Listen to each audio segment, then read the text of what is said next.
כלבש מעמותה מתנו לחיות לחיות שהומצא על ידי משפחה מקסימה. לאחר שבועיים שהגיעה הביתה, הכלבה פיתחה הגנת יתר לבני הבית בתוקפנות טריטוריאלית, תוקפנות חסות. היא הצליחה לנשוך ילד בן 16, היא נשכה כמה אנשים. כולל את בני הבית, היא ממש תקפה על כל מיני משאבים כמו מזון או משחק או צעצוע שהיה לידה. היא תקפה את בני הבית ועל כן היא הושארה בחוץ. הבידוד הזה התחיל לפתח את הבעייתיות ברמה מורכבת יותר וחריפה יותר. אתי אלטמן התקשרה והחלטנו לעזור להם בטיפול. והנה כלבה שהגיעה לכלבייה, היא תקפה כל אדם שעבר ליד הבעלים או ילדים, כל דבר שרץ, שנד, גם את הילדים בבית. היא עברה פה טיפול כמובן בעזרת הצוות המדהים שיש כאן, את שמעון, שימי, אורן וכל החבר'ה.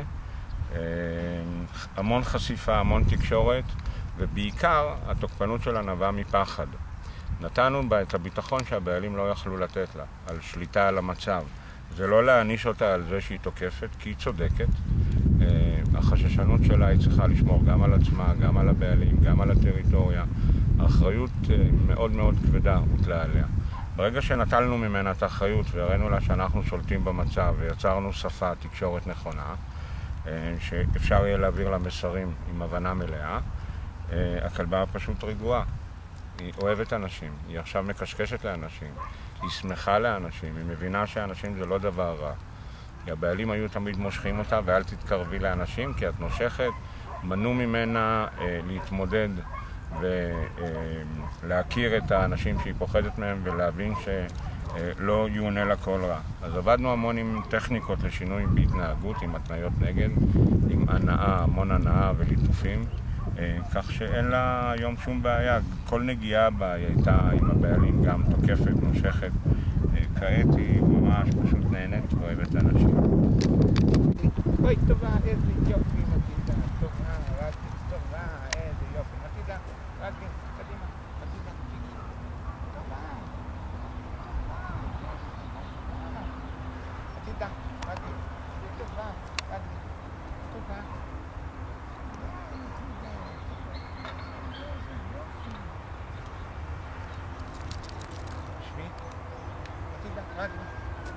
אוקיי, מטילדה אליי, אליי, אליי, טובה, איזה יופי, בוא אליי,